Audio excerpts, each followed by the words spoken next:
सतीश बँकेचे एजंट शाहसाहेब आहेत. सतीश त्यांना विचारून एकदा खात्री करून घ्या. जाऊ. नको नको, त्याची काही गरज नाही. पण म्हणजे आपल्या नावावरचा सगळा सगळा पैसा त्याने मजदूर सभेला देऊन टाकला. अगदी एकूण एक. आपल्यासाठी एक पै देखील ठेवली नाही त्याने. डोकं बिकं फिरलं की काय त्याचं? अहो, एकदा ऐका ही मंडळी काय सांगतात ते. अजून कसा आला? वाट बघून बघून माझी डोळे चिनले तरी अजून आला.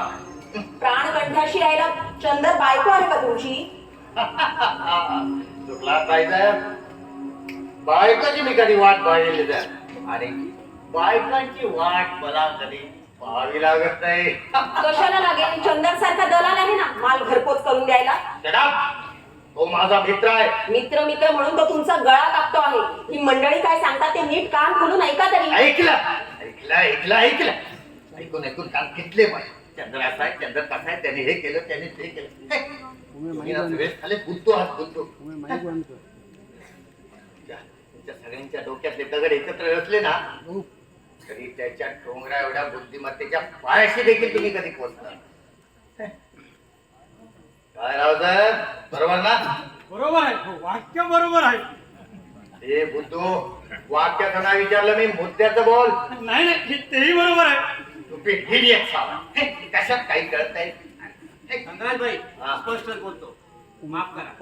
चंदरच्या प्रेमात तुम्ही आंधळा आलात. घरात बिलकुल घरात. ते डोळ्याचा आहे, फार फार डोळ्या दृष्टीचा आहे. पण माझा डोळ्यापणा माझी दूरदृष्टी कळायला ऐकणाऱ्याच्या खोपडीत थोडा तरी तेज असावा. चतुरभाई, तुम्ही आमचे साल्या. पण बुद्धीनं देखील आमच्या बायकोसारखं सुमार असायला होता. अरे डबक्या फेरक्या उपसतात तसं एखादं कमळ देखील उमलू शकते की काय राहू देत. एखाद्या वेळा किती पक्षी मारले. धनराज भाई, तुम्ही आमची नालस्ती करता तेवढी भरपूर झाली. पण आमच्या मात्या पिच्यावर चिकन फेकणं असाल तर छोडतो बाई छोडतो. वाक्य परत. पण तुमची पिताजी शेवटी नव्हती. बायकाच्या बाबतीत आमच्या पिताजी पण एकूण बुद्धी बेताची. एकूण बुद्धी बेताची एकदम स्मार्ट. म्हणून तर आपण मोठ्या जन्माला. पण पुढे परिश्रमाने मी माझ्या बुद्धीला धार आली.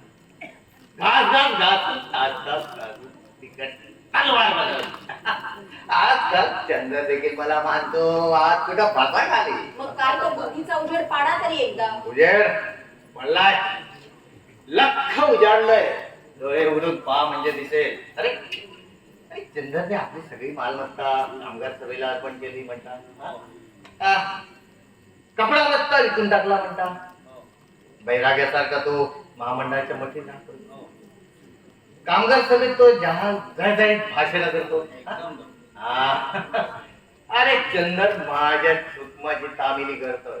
तो नाटक करत असला ना तरी त्या नाटकाचा सूत्रधार मी आहे. मी बुद्ध रे सगळे आले बुद्ध. आमच्या बुद्धीपणाला तुम्ही खुशाल असू शकता. पण ही पुढच्या लढण्याची नांदी ठरणार आहे हे विसरू नका. धनराज भाई, तुम्ही आरंभलेल्या नाटकाच्या सूत्रातून चंदर केव्हाच निसटलाय. तुम्ही सगळे झाले फुक्कड. मला राजकारण कळत नाही, डावपेच खेळता येत नाही. आणि हा अजून येत नाही. तो आता येणार नाही, कधीच येणार नाही. त्याला तर तुमची गरज राहिलेली नाही. तो पक्का संधी साधू आहे. काय काय चंदर बद्दल, माझ्या चंदर बद्दल ही वार्ता माझ्या मला हे लपवून गेलं गेलं साध्य होणार नाही. चंदर चंदर काय महाराज वंडरफुल. अरे पण जरा चुकल्यासारखा झालाच रे. खाण्यापिण्याचे हालच नसते. विश्रांती घेत नाही. माहिती ना, जाशील तिथे मान मोडेल तर काम करायची तुझी खोड जायची. ये ये बाय माझ्या शेजारात ये. मला तुमचा नमस्कार नकोय. मग बाई साहेब, दरवाजा मोकळा आहे, आपण जाऊ शकता. चला चतुर भाई, आता इथे थांबण्यात काहीच अर्थ नाही.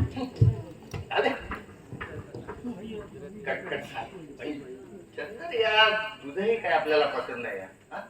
अरे या 1.5 महिना झाला तुझी नुसती डोळ्यात तेल घालून वाट बघतोय मी आणि तू ऐकतेस काय? हो हो हो हा. पण माझ्यासोबत आलेल्या मंडळींना आधी आधी येत म्हणजे या या या या शेजारी. या या ही सोंग कशाला बरोबर आहे तर? अरे त्या ऑइल इंजिन्स कारखान्याच्या प्रकरणात एक शिष्टमंडळ ए बुद्धो तुला बजावून ठेवतोय आज काम काही असं काही बोलायचं नाही अरे असं करून कसं चालेल भद्रा तेवढी चोड काढून तेवढ्यासाठीच तर या कामगारांच्या प्रतिनिधींना घेऊन मी इथं आलो हे बघ, प्रथम आपण वाटाघाटी करू आणि नंतर- नो नो नेवर किती दिवसांनी भेटतोय यार आपण अरे तुझ्यासाठी खास दिवस रिगल बाटली पैदा केले गप्पा नाही भद्रा. मला तसं चालणार तुझ्या शिष्टमंडळाची काय वाटाघाटी करायची आहेत ना साहेब करतील प्रथम दुधाच्या वाटाघाटी मग शिकार परिचय चला या सगळ्या मंडळींना घेऊन चला आपल्या कॉन्फरन्स मध्ये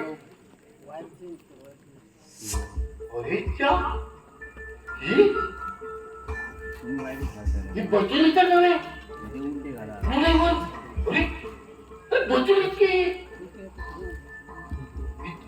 बदल ओळखलं नाही स्त्री कामगाराची प्रतिनिधी म्हणून मिळाली आहे. असं का वा वा वा बरीच गीत झालीस की ती किमया भाईंची.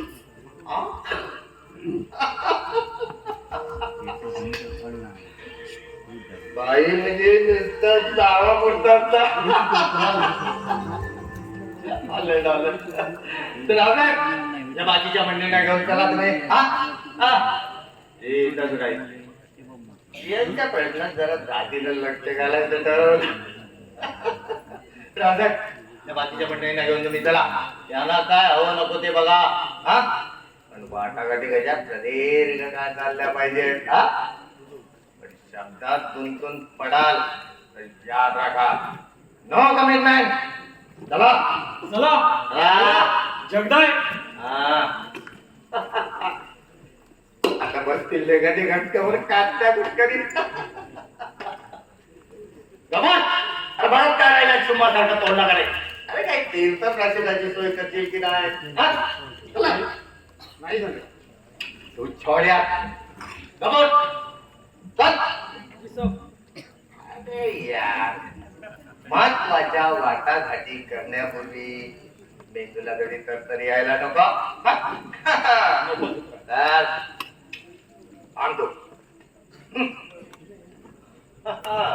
तर ही बचुली वा वा झकास स्त्री कामगारांची पुढारी लोक फार मानतात तिला दिदी म्हणतात होय रे होय लोक तिला दिदी मानतात तेवढं दरडवून कशाला सांगायला हवं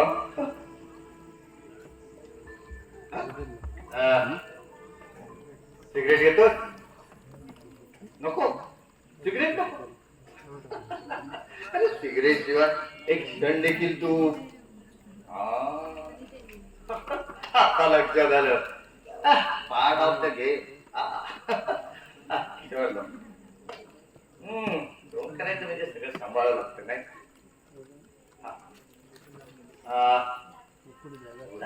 भांडा कपडा त्रास होत असेल नाही आरंभाला तर नक्कीच त्रास झाला असेल पण तक्रार करणं तुझ्या स्वभावातच नाही पण हे म्हणतो वा हा त्रास काही तुला फार काय काढू देणार नाही अरे तुला काही मी कामगार सभेला अर्पण नाही करून टाकला या सर्व गोष्टी बोलायला आपल्याजवळ खूप वेळ आहे आधी या बचलीला तुला काय सांगायचं ते अरे बचुली हा हा हा हा दृष्टी कशी वाघिणी सारखी तेज शाबास बेटा शाबास दुरून दुरून दुरून दिलेली शाबासकी बी पोचती मला. माधुया तर इथं तो क्यूबे जंगलचा मला जरा धुवून पुसून बसणार सुंदरल्यावर एकदम पागडो रिजायला लागला की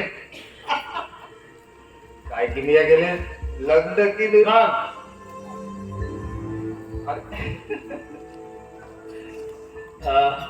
जोडतो बाई, तू ना अलीकडे फारच लक्ष झालंय. पण काय दुनिया काय गेली तिच्यावर.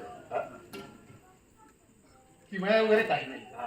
आणि तिचा फक्त बाहेरचा अवतार बदललेला असेल, तिच्यातला माणूस जागा. मी फक्त निमित्त ठरतो. माणूस जागा झाला तिच्यातला म्हणजे बाबा. म्हणजे माणसाला कुठेतरी कधीतरी स्वतःची ओळख पटावी लागते, स्वत्व सापडावं लागतं. जसा मी मला सापडलं तसं. तू ना अलीकडे फारच काहीतरी अवघड बोलायला लागला. तुझं हे सगळं ऐकून ना मेंदू अगदी कलकलायला लागलाय. काय काय मेंदूला तरतरी आल्याशिवाय तू नेमकं काय बोलतोय ना ते काही करणार. कबोर गद्दा पेले मार. अरे बचुलीला शेकडो कामगार दिदी म्हणतात याद राख. फक्त एकच पेला बरं. तू म्हणजे बाबा फारच आहे. अरे नाटक करायचं म्हणजे काय एवढं ताणायलाच पाहिजे का. अरे तू आता अध्यक्ष झाले, सगळं काही आपल्या मनासारखं झालं. निदान आज तरी माझ्यासाठी. नाही धनराज, नको देऊ.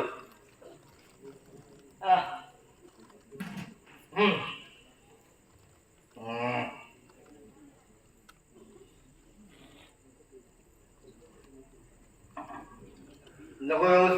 सरबत तरी घेशील. अरे पण एवढा हट्ट कशासाठी.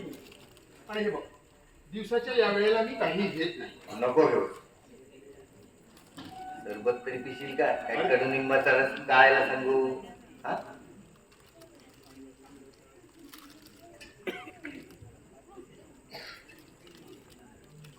आणि या दिदी राजे काय यांना काय जंगलचा मेळा लागतो. एकल्या तळघरात बोला काय होय.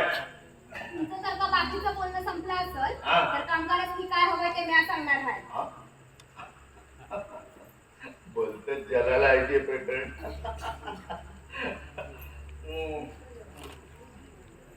म्हणजे ह्या दारूबाजीचा फार धंदा.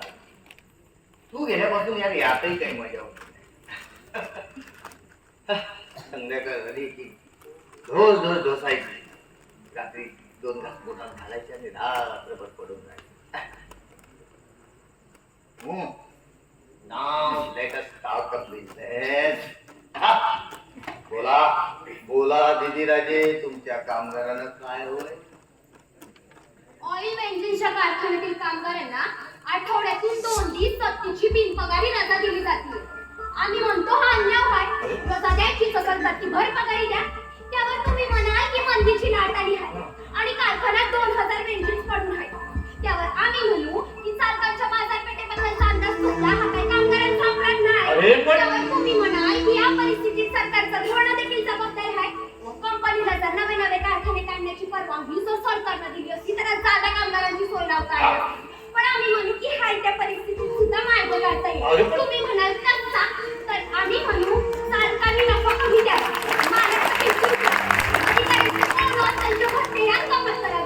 तुम्ही म्हणाल हे समजा करून देखील कारखाना नुकसानीतच आहे. त्यावर आम्ही म्हणू की इतर कारखान्यातून जो कंपनीला पक्का नफा होतो त्यातलाच काही थोडासा भाग सरकारला इकडे वापरता येईल. तुम्ही म्हणाल कसा, तर आम्ही म्हणू साखर कारखाना, स्कूटरवर, प्लास्टिक इंडस्ट्रीज ह्या चिक्कट नफा होतो. त्यातलाच काही थोडासा भाग ऑइल बेंझिनच्या कामगारांच्या 2 दिवसाची पगाराची तरतूद केली तर कंपनीच्या नफ्यात 2% अरे पण आम्ही यावर म्हणू की आम्ही काहीतरी म्हणून नको. यावर म्हणण्यासारखं तुम्हाला काय बी उरत नाही. म्हणूनच ते सांगते, एकतर बिनपगारी रजा रद्द तरी करा, नाहीतर भरपगारी तरी करा.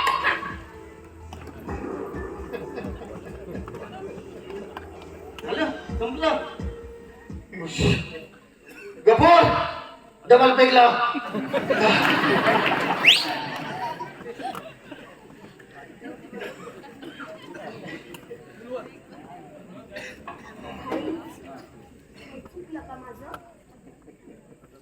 अगं बेटी, चर्चेच्या ओघात उलटसुलटमध्ये काय निघू शकतील हे तुला मी सांगितलं होतं. तू तर दोन्ही मुद्दे स्वतःच बोलून दाखवले असतील. ये शास्त्री बुवा, काही हरकत नाही, सरावाने सगळं जमेल. अरे हिच्यात माणूस नाही, एखादी महाकाली चंडी जागृत झालेली दिसते. अरे वाटाघाटी काढण्याची पहिलीच वेळ आहे तिची. मग ती नौकी आहे ती आता आमदार चळवळी. तू सरावाने जमेल. नौकी हा अरे हिला कोण म्हणेल लौकिक? अरे अखंड असा भडीमार हिने केलाय की मेंदूला कमीत कमी 100-200 खिंडार पडली असतील. च्या ताबडतोब बुजवली पाहिजे. गबोर अरे दिदी राजीचा झपाटा पाहिला ना लेखो सांभाळू. आम्हाला तुमचं उत्तर हवंय. आज कामगार सभेपुढे ते ठेवायचं आहे.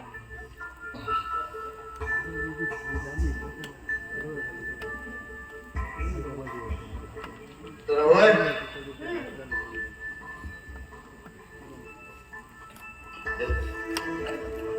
पण मी दिलेल्या उत्तरावर पुन्हा आम्ही म्हणू तुम्ही म्हणू त्या भडीमार होता कामा नये. कबूल. तिला असं उगाच नाव घेत करतो. तिला तसं कामगार सभेला आश्वासन यस यस काय नो. अरे ती बोलत असती तरी तिचा बोलविता तरी कोणी वेगळाच होता. एरवी एवढ्या या जंगलच्या पोरीला आमच्या कंपनीची एवढी तंबूत माहिती. हा? पण तिला मिळवलेली माहिती ती स्वतः होय होय. मी तुला काही दोष देत नाही. तू अगदी योग्य मार्गाने चाललास. चंद्र, माझ्या प्रश्नाचं उत्तर देण्यापूर्वी तुला एकच प्रश्न नाही. मला खात्री आहे, शंका बिलकुल नाही. पण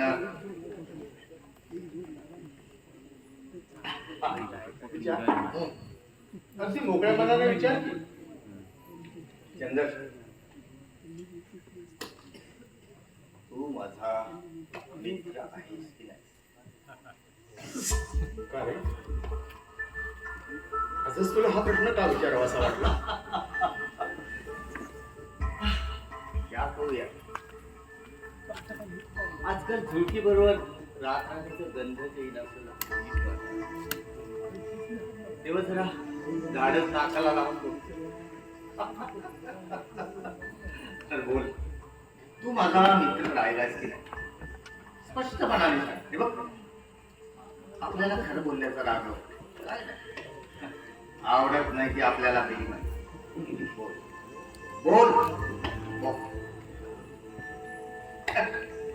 ए बुद्धू, अरे जे तुला ठाऊक नाही ते मला ठाऊक आहे. अगदी पक्क ठाऊक आहे.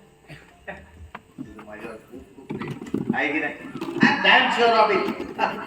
तू मला कधी कधी धोका देणार नाही. देशील? त्या पैलवाना काय करते? त्या हडळसाठीला कोण जुमानते? चंदर, तोच तुझा हात मिळाव. कामगारांची मागणी मी मान्य केली. कंपनीचं नुकसान होत असलं तरी कामगारांना भरपगारी रजा दिली जाईल. अरे तू एकदा सांगितलं म्हणजे प्रश्न भेटला. तुझ्या शब्दापुढे पुन्हा अपील नाही. आमचे लोक मला फार फार फाडून खातील, पण मी परवा करत नाही. मी सांगितलं ना, माझा नफा मला देऊ नका. राव उद्योगपती वृत्तीने सांगण्याची गरज नाही. बाकी छान जमान लिहून ठेव. पण दोस्त, फक्त तुझ्यासाठी तू शब्द दिला नाही रे, मला तसं चालणार नाही. माझ्यासाठी किंवा माझ्या शब्दासाठी तू काही करू नको. तुला योग्य वाटत असेल, तुझ्या खऱ्या हिताचं वाटत असेल तरच. लहानपणी एका ताटात जेवलो येत आपण. आईनं बात फिरवली तेव्हा तुझ्या खुशी देऊन विश्वासानं झोपलो. या एकदा शब्द दिला म्हणजे दिला. गबूर चलो पहिले.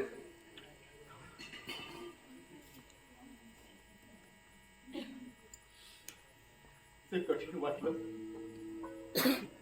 ते सहज तुटलं. पण जे सहज सुटेल याची खात्री होती ते मात्र तुटत नाही.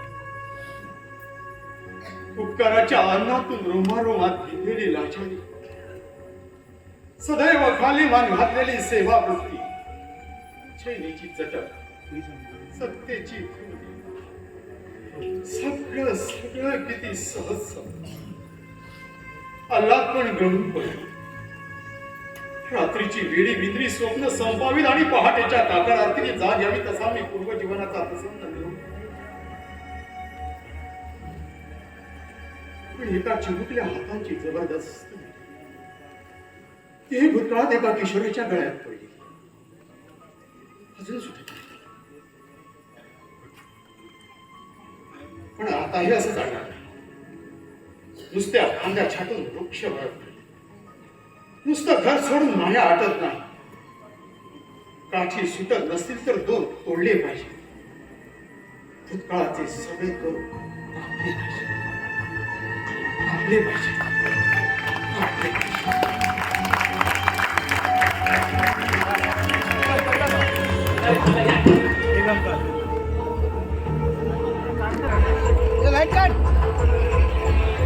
तुम्ही काही बोलू नका. आम्ही तुम्हाला ओळखून आहोत. काय ओळखूनात कामगारांच्या पाठीत खंजीर दुखत नाही तुम्ही. मी तुम्हाला आव्हान देतोय, एक तर शब्द परत घ्या, त्याचा आरोप सिद्ध करून दाखवा. का का म्हणून मुळीच परत घेणार नाही. वाटल्यास मी सभात्याग करीन. आणि त्यात आरोप कसले? It's a fact. आम्ही संप फोडला. हो हो तुम्ही संप फोडला. मालकांकडून सवलती उठून तुम्ही संप फोडला. कोण सांभाळून बोल करतोय? भाईवदाराची जमशेदी त्याने जन्म गेला एकदा. कोण तुमच्याकडे भेटतंय?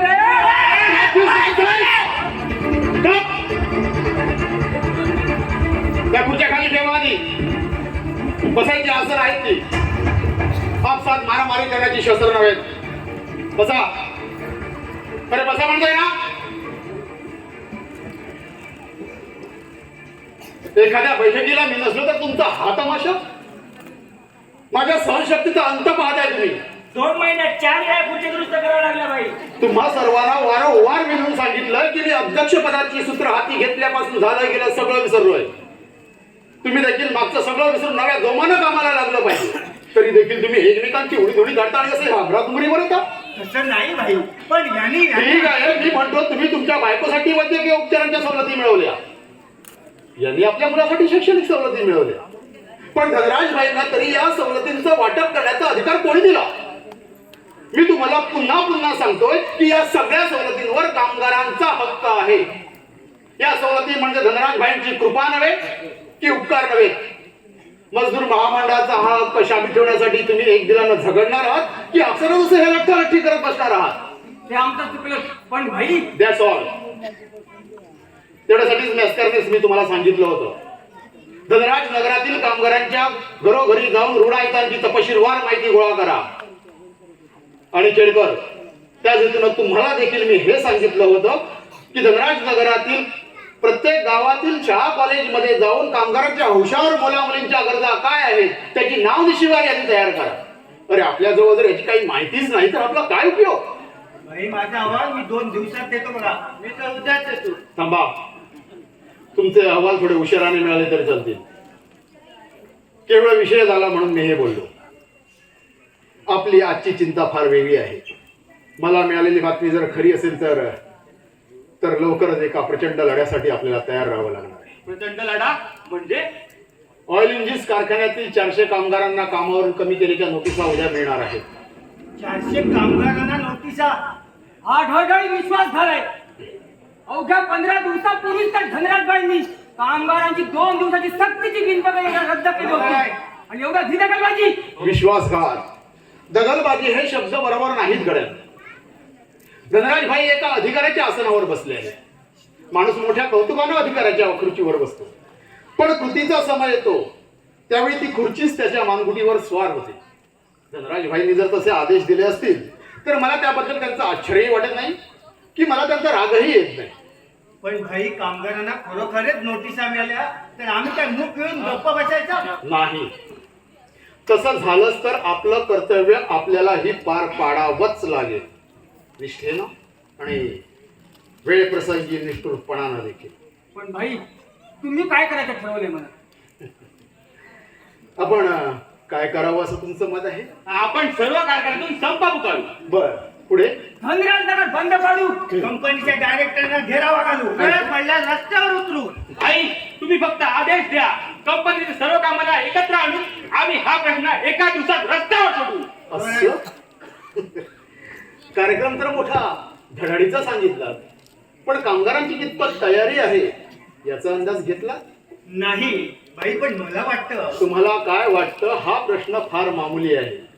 कॉम्रेड, लढा देण्यासाठी जे प्रत्यक्ष पुढे उभे राहणार आहेत त्यांना काय वाटतं ते फार महत्वाचं आहे. बरोबर बरोबर बोललात भाई. तर मग तुम्ही सर्वांनी धनराज नगरातील एकूण 1 कारखान्यातील मजूर कार्यकर्त्यांच्या बैठका घ्यायला हव्या आणि त्यांची मतं अजमावायला हवी. आजच रात्रीच्या बैठका घेऊन ते काम आम्ही उरकून टाकतो. काम उरकून टाकू नका, जबाबदारीनं पार पाडा. प्रत्येक कामगारांपर्यंत पोहोचण्या इतका अवधी कार्यकर्त्यांना द्या. लढा पुकारणं सोपं आहे, तडीला नेणं महामुश्किल आहे. लढा पुकारायचीच वेळ आली तर सामान्य कामगार कुठवर तग धरणार आहे याचा खराखुरा अंदाज देताना मिळाला पाहिजे. हरीशला धनरोकर प्रोडक्ट्स मध्ये तुम्ही पुकारलेला संप हा केवळ असल्या गलथानपणापायी बारगळला. एरवी तो अयोग्यही नव्हता की अवेळीही नव्हता. तसं नाही बाई, त्यावेळी तुमच्यासारखा नेता आमच्या पक्षाजवळ नव्हता, तेव्हा तुम्ही धनराजबाईंचे पक्षपाती होता. म्हणून काय झालं कॉम्रेड, आपला आत्मविश्वास जर पक्का असेल तर परमेश्वराच्या पक्षपातालाही भीक घालायची गरज नाही. अखेर दैव देखील सर्वनाशापेक्षा जास्त काहीही वाईट करू शकत नाही. मला फक्त तुम्ही बरोबर अंदाज द्या, पुढची जबाबदारी माझी. ठरलं? ठीक आहे ठरलं भाई. चला तर मग आपापल्या कामाला लागा. ठीक आहे.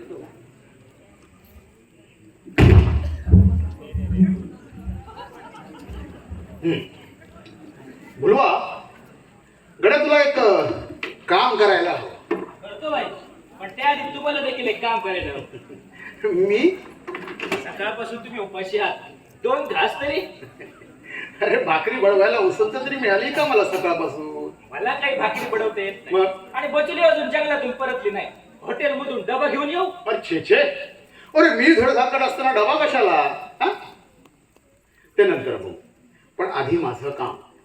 हे बघ, गावातील सगळे हातभट्टीचे अड्डे आणि ते चालवणाऱ्या दादांची नावं उद्या उजाडायच्या आत मला मिळायला हवी. मागल्या खेपेपासून सगळे हातभट्टीवाले सावध झालेत बाई. अरे म्हणूनच तर तुला पुन्हा त्रास देतोय मी.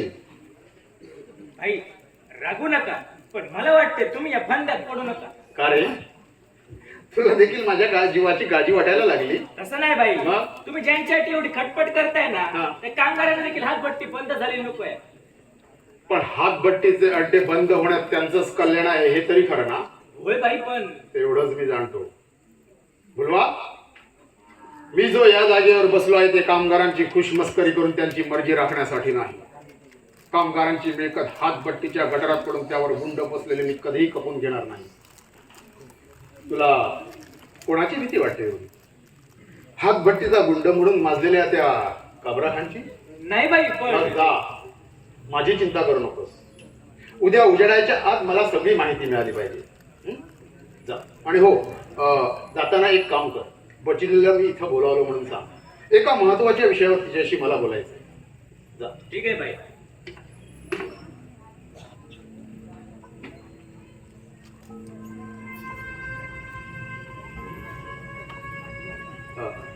नमस्कार बाई साहेब, या बसा.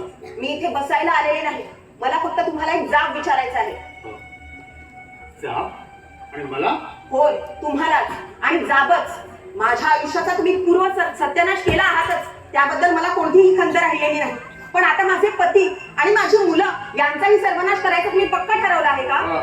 आपण काय म्हणता ते मला खरोखरच कळत नाही बाई साहेब. धनराज माझ्याशी कसेही वागू देत, पण तुमच्यावर त्यांचा भारी जीव आहे, तुमच्यावर त्यांचा लहान मुलांसारखा विश्वास आहे, हे तरी तुम्हाला कळतं की नाही? ते ठाऊक आहे मला. मग तुम्ही त्यांच्याशी असं दुटप्पीपणाचं वर्तन कशासाठी करत आहात? तुम्ही त्यांना का म्हणून फसवत आहात? मी दुटप्पीपणानं वागलो? धनराजला मी फसवलं?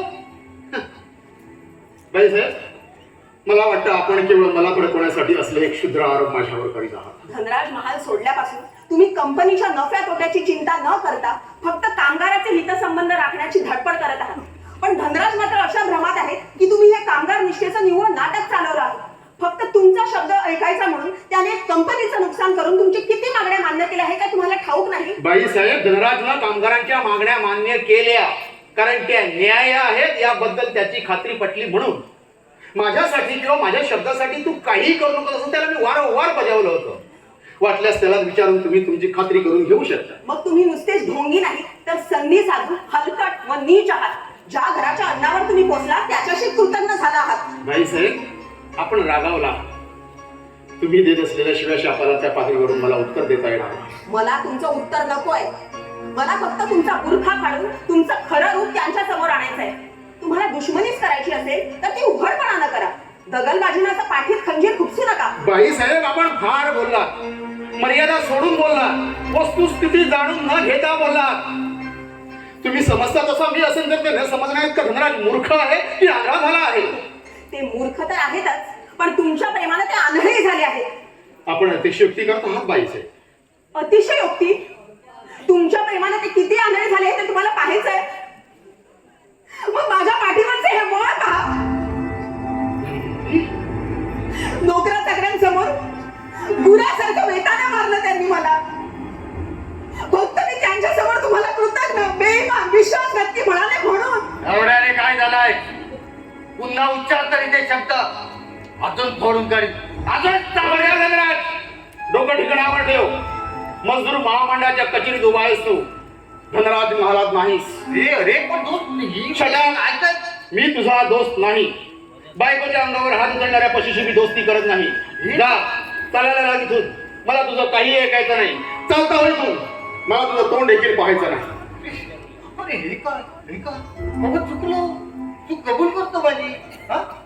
वाटलं 100 वेळा माफी मागतो तुझी. बायकोची माफी मागू का? हा गणवंती, हे बघ, रागाच्या भरात जे घडू नये ते घडलं. हा घडलं आपलं क्षमा. आता इतपर चंद्रला बेईमान, विश्वासघाती, काय पण मराठी आणि गुजराती मधलं काढून सगळं अगदी ऐसा शिव्या दिल्यास ना तरी तोंडातून शब्द काढणार. वाटल्यास कानात मोठं घालून गप्प बस. झालं झालं समाधान? नाही अजून नाही भरपाई झाली? मग तिचे पाय धरून माफी मागू का तिची? हा का फिट्टमपाट करण्यासाठी तू मारतोस मला? थांब, येतच मागवतो. ते तिच्या हाती झाली काळ मला फोडू, म्हणजे तरी तुझा राग शांत होईल. थांब, तो तमाशा मला इथे नकोय. मग खाजगीत बंगल्यावर हा कार्यक्रम उरकूया का? हा? आपली कशाला पंचायत आहे? ते तेरावं यार, पाणीची चामडी जरी सोडून निघाली नाही तरी तोंडातून शब्द काढणार. हा त्यापेक्षा आधीच डोकं ठिकाणावर ठेवून वागला असतास का? अरे या तिथेच तर आपलं घोडं पेन करते. तुझ्या एवढं बुद्धिमान नाही रे विचार. हा तर मग हे ठरलं. धनवंती, हे बघ, आता तू बंगल्यावर जा आणि सगळी तयारी करून ठेव. मी परतल्यावर सागर संगीत सगळ्यांच्या देहकात माफीचा कार्यक्रम साजरा करूया. आता जरा आम्हाला निवांतपणाने बोलू द्या. गपोट बाई साहेबांना घेऊन बंगल्यावर जा. हा आणि पुन्हा गाडी घेऊन परत ये. वेडी आहेस का तू धनवंती? हा अगं खरी मारहाण करतो तोच वाक्याचा काहीतरी खोळ होतोय. खरं प्रेम करतो तोच खरी वाक्याचा काहीतरी घोळ होतोय. पण एक कोण अर्थ तुझ्या लक्षात आला? लाईका गुडगाल. चला चला पाहिजे.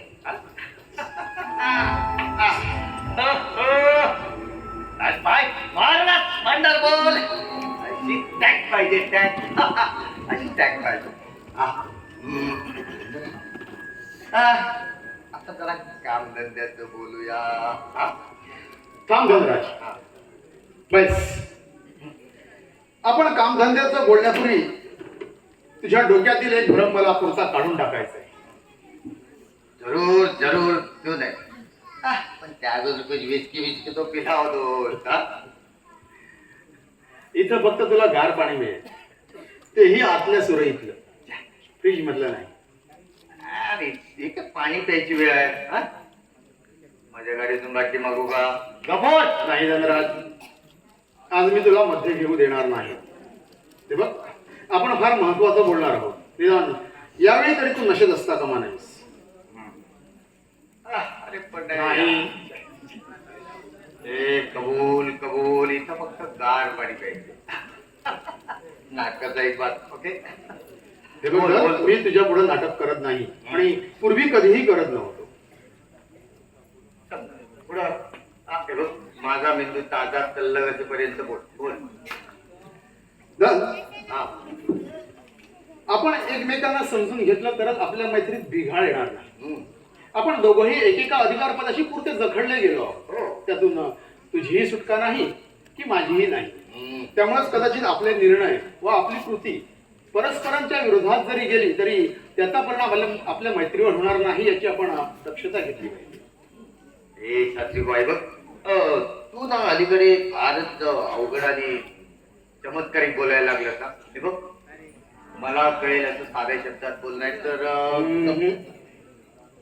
दारू मिळायची नाही. तुला कळेल असं बोलतो. तुझ्या लक्षात येतंय का जरा? बोल. आपल्यात एका फार मोठ्या भांडणाला तोंड पडणार आहे. भांडण तुझ्या माझ्यात? हो. कळा तर नाही तू. तुला तेच नीट समजावून घ्यायला हवं. भांडण आहे धनराज उद्योग समूह आणि मजदूर महामंडळ यांच्यात. मात्र ते लढावं लागणार आहे मालकांचा प्रतिनिधी म्हणून तुला आणि मजदूर महामंडळाचा अध्यक्ष म्हणून मला. एरवी तुला ठाऊकच आहे, तुझ्या माझ्या विशिष्ट येईल असं आपल्यात काहीच घडलेलं नाही. आणि मी तुला सांगतो, यापुढेही तसं काही घडणार नाही. अरे आज महामंडळाच्या सगळ्या मागण्या मी मान्य केल्या तुझ्या शब्दासाठी. नाही धनराज, माझ्या शब्दासाठी म्हणू नकोस. तुला त्या योग्य वाटल्या म्हणून तू त्यांना मान्यता दिलीस. अरे काही मला तरी अर्थही कर. आणि त्यासाठी शेअर होल्डर्स कडून भरपूर शिव्या खाल्ल्यात आणि आता मला त्या चुकांची दुरुस्ती करायची. चंदर, तू ह्यावेळी कंपनीला पूर्ण पाठिंबा दिला पाहिजे. आजपर्यंत तुझी प्रतिष्ठा मी सांभाळ, आता तू माझी प्रतिष्ठा राखली पाहिजे. बर, बोर्ड ऑफ डिरेक्टरच्या बैठकीत मी तशी आश्वासन देऊ लागला. तुझी प्रतिष्ठा मी सांभाळली, तू माझी राखली पाहिजे. बर, ठीक आहे. मी काय करावं अशी तुझी अपेक्षा आहे? तसं काही फार मोठं संकट घालत नाही मी तुला. ऑइल इंजिन्स कंपनीच्या 400 कामगारांना मी कमी केल्याच्या नोटिसा दिल्या, तर ते द्याव्याच लागले. बर, महामंडळाचा अध्यक्ष म्हणून यावेळी तू कंपनीच्या पाठीशी ठामपणे उभा राहिला पाहिजे. आहे बघ, हे मी पत्रक तयार केलंय. यावर तुझी सही कर, म्हणजे प्रसिद्धीला दिली जाईल. हा पाठिंबा तुला मी देईन आणि निमूटपणे या पत्रकावर सही करीन अशी कल्पना आहे तुझी. अर्थात ते तर मी गृहीतच धरून चाललं. अरे महामंडळाचा तुला अध्यक्ष करताना तो देईल. अशी गफलत करू नकोस. महामंडळाचा अध्यक्ष कामगार निवडतात, उद्योग समूहाचे मालक त्याची नेमणूक करत नाही. अरे पण महामंडळाचा तुला अध्यक्ष करण्यासाठी निवडणुकीत मी अप्रत्यक्षपणे ती केली नसतीस तरी फारसा काही फरक पडला नसता. मला कोणाची पुण्याई उपयोगाला पडली असेल तर ती माझ्या वडिलांची, दादा मिस्त्रीची आणि स्वामी अभयानंदांची. असं मनात बदललंय. माझ्या डोक्यात आता थोडा थोडा प्रकाश पडायला लागला. तुला ही भाषा आज सुचते महामंडळाचा अध्यक्ष झाल्यावर. हे बघ, ते मिळालं नसतं तरी एक कार्यकर्ता म्हणून कामगारांची सेवा करायला मला तर कोणाची बंदी नव्हती. दिलेलं वचन विसरतोयस तू चंद्र. नाही धनराज, तुला दिलेलं वचन मी शब्दशः पाळलं आहे. तू मात्र त्यावेळी मी तुला दिलेले एकूण एक इशारे आज तू विसरला आहेस. तू शब्द टाकलास म्हणून मी हे कामगार सेवेचं व्रत पत्करलं. आता व्रतस्थानात कसं वागावं हे तुला सांगण्याचा अधिकार नाही. मालक म्हणून नाहीस, पण मित्र म्हणून देखील नाही. तू माझ्याशी भांडण करणार आहेस? तेच तुला नीट समजावून घ्यायला हवं. भांडण तुझ्या माझ्यात नाही. तू आणि मी ज्या अधिकार पदावर बसलो आहोत त्या दोन अधिकार लंब्याचा उड्या वार्ता सोडून दे. या पत्रकावर मुकाटपणे तू सही करून मला पाठिंबा देणार आहेस की नाही तेवढं सांग. नाही. एकदा विचार करून सांग. चंद्र रे, तू मला तागा देतोय. तू मला तोंड कशी पाडतोय?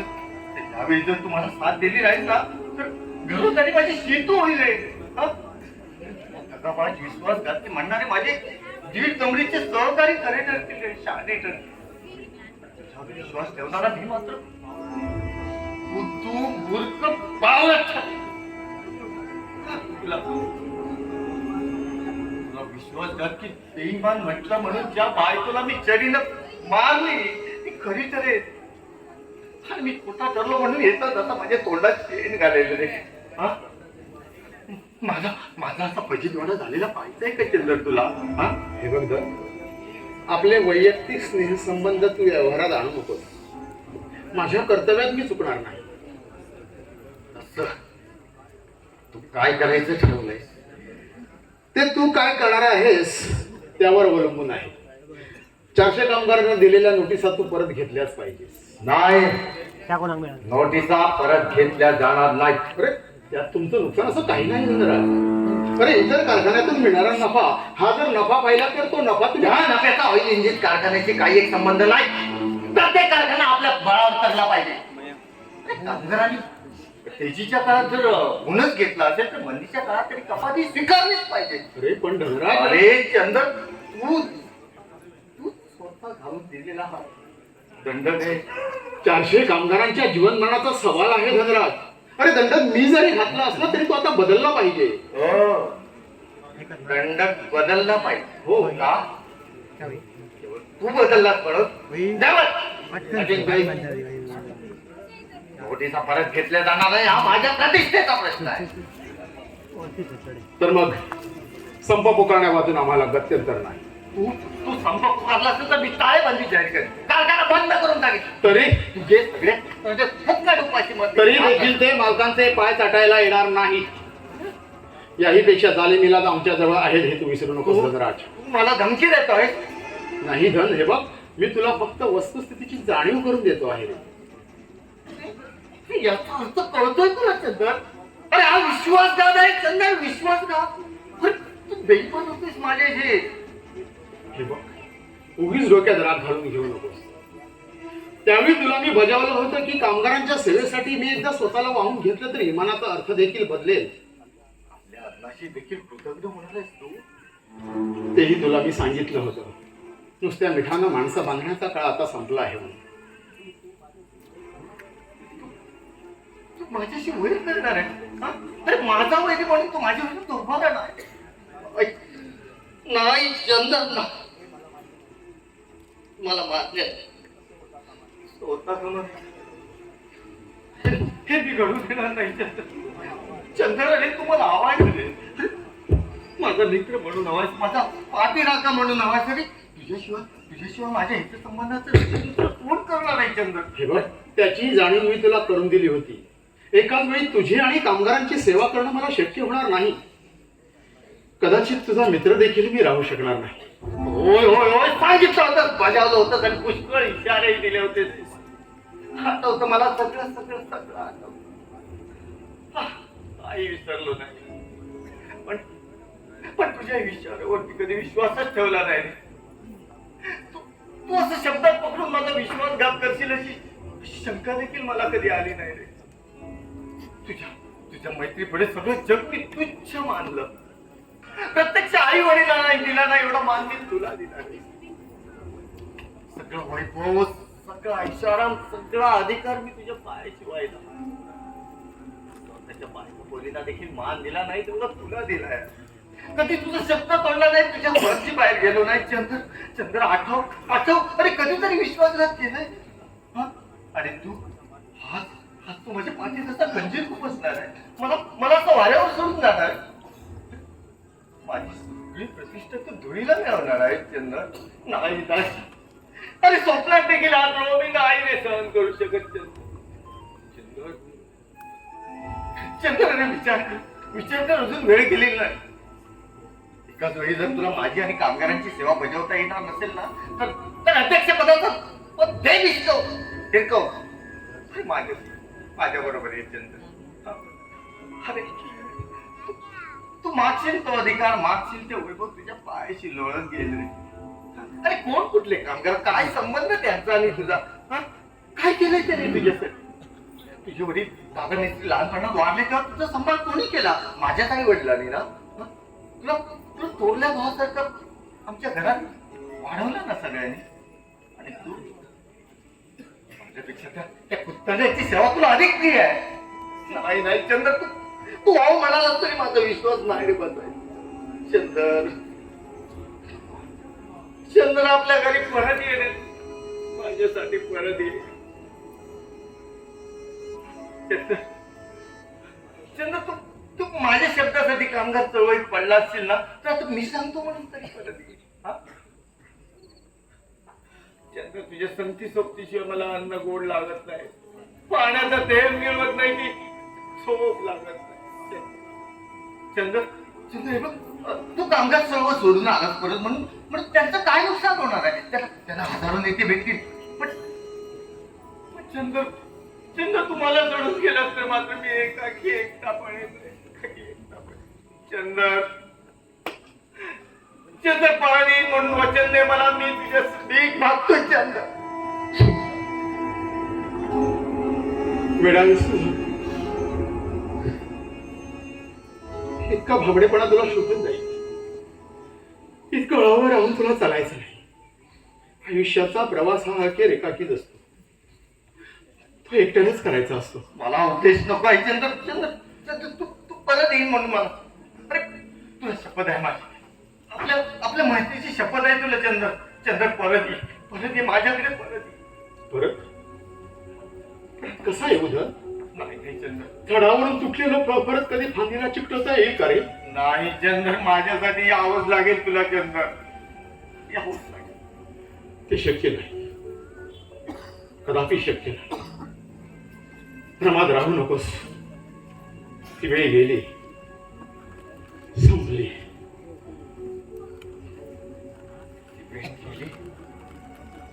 संपली. होय, आपले मार्ग आता भिंत झाले आहेत. मार्ग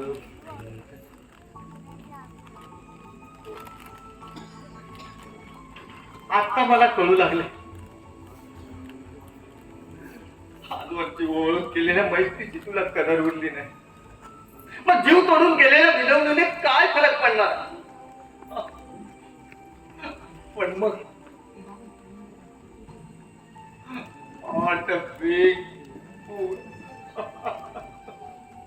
केवढा बुद्ध होतो मी.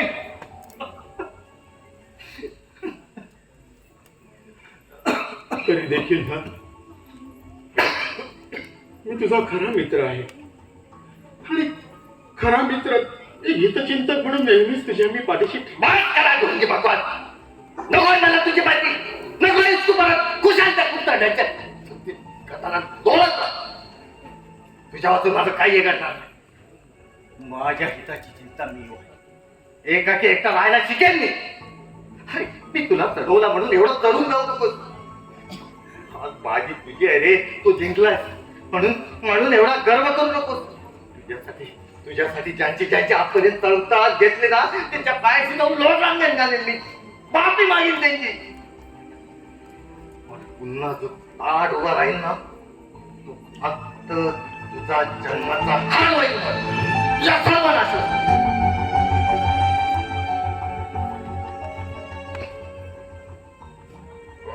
दिलेला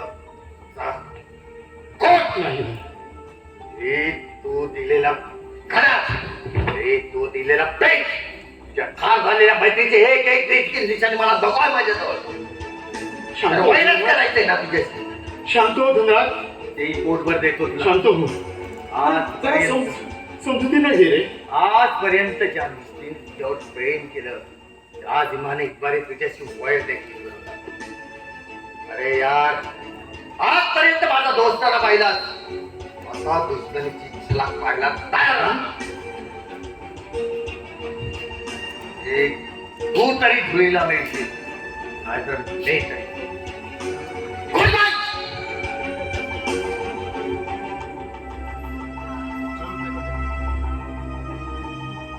अजून जोर पुरते तुटले नाही. बालपणीच्या दलदलीत फसलेली पावले अजून सुटली नाही. याचा अर्थ रसस्थ्याला नुसती संन्यास तर नुसती स्वीकारून भागत नाही. संन्याशाची भगवी वस्त्र ही धारण करावीच लागतात. स्वामीजींनी भगवी वस्त्र का धारण केले हे आज मला कळलं. मलाही ते आता अटळ आहे, कर्म प्राप्त आहे.